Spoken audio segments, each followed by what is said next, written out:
When you hear the word pleasure, what pops into your mind? For me, it's the feeling of sitting by the pool on a sunny day, reading a good book. There is no better feeling. But then pleasure evolved into something entirely different over the years. It was no longer about indulging in these feel-good moments, but something I wanted to feel all the time, and it created some bad habits. Doom scrolling on social media, checking for notifications, online shopping, or online browsing. It's not the pleasure that I was after, but it's a cheap dopamine that's accessible to me at any time. Maybe our brains are wired to always seek pleasure. I mean, who doesn't want to feel good? But what a shame that pleasure is now getting reduced down to its lowest denominator, and not in a good way. I don't know about you guys, but I never want to be desensitized to the beauty of a sunset or lessen the feeling of the first bite into a chocolate cake.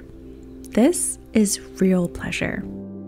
And if you're like me and want to stop substituting real pleasure for cheap dopamine, then I hope that these tips will be helpful for you too.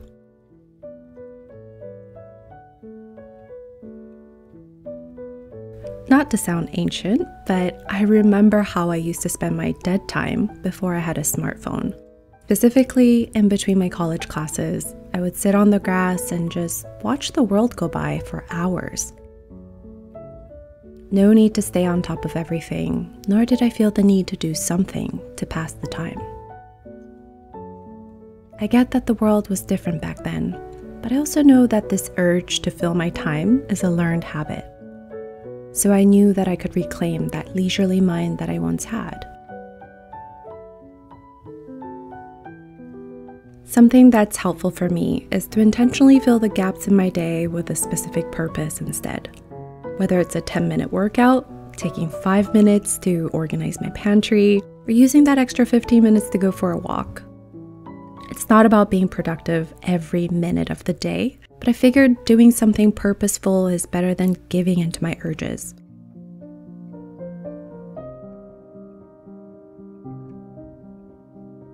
Another thing that's a work in progress is lessening my mental clutter.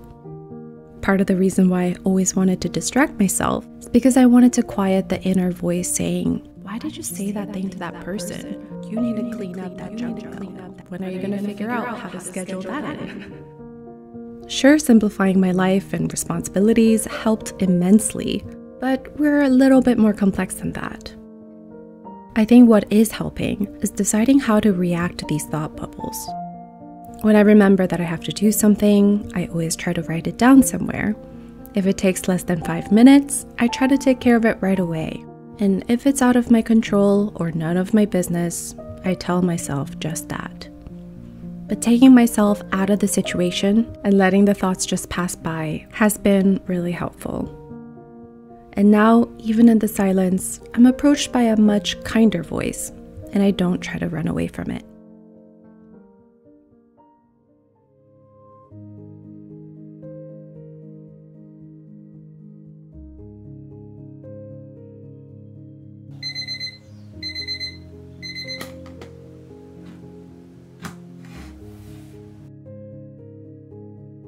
A couple of years ago, I remember reading this article on dopamine, and it explained that when you start your mornings by checking your phone, you're more likely to be searching for cheap dopamine all throughout the day.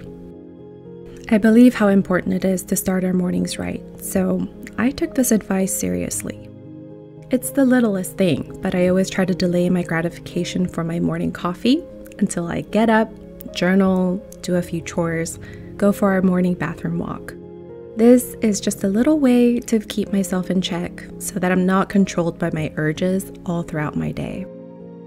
We're so used to instant gratification for everything in our lives, and maybe we have forgotten the sweetness of anticipation or contentment. I believe that there are even more levels to pleasure, and I want to savor every part of it.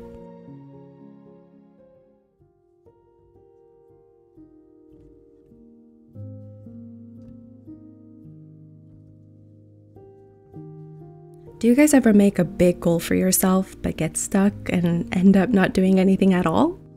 If so, you're probably a perfectionist like me, or get very overwhelmed easily.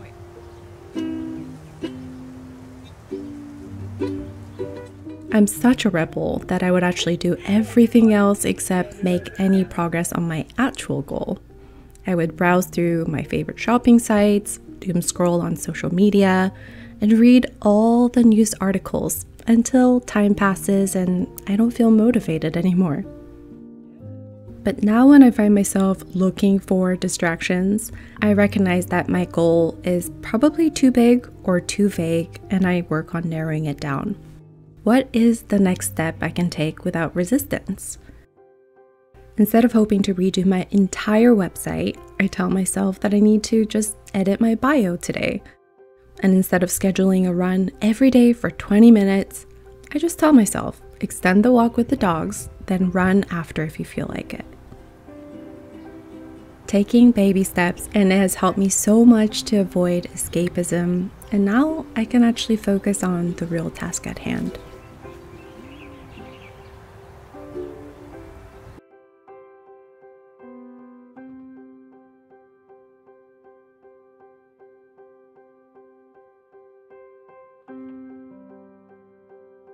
In our fast-moving world, I get why we want to opt for cheap dopamine instead. It's all about the present moment and how we feel now, because we don't know where the world will be tomorrow. But my fear is that we would slowly become desensitized to real rewards in life, the ones that genuinely fulfill and satisfy us. I never want to stop feeling pleasure and happiness from seeing the ocean, cuddling my dogs, or wearing my favorite dress, catching the breeze and going for a long drive. So much pleasure can be felt, even from the simplest moments.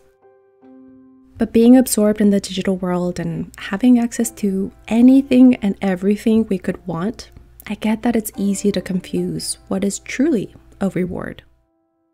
Our brains might not know the difference, but I truly believe that our souls know.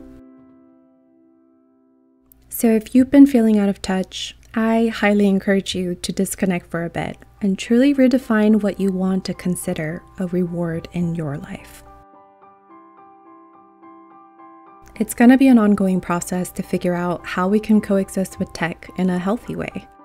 But it's also exciting and fun to try different things to see what works and what doesn't. I hope that you enjoyed this video. Please join this slow living community by subscribing to the channel. Until next time, guys, I hope you take care of yourselves, and I'll talk to you very soon.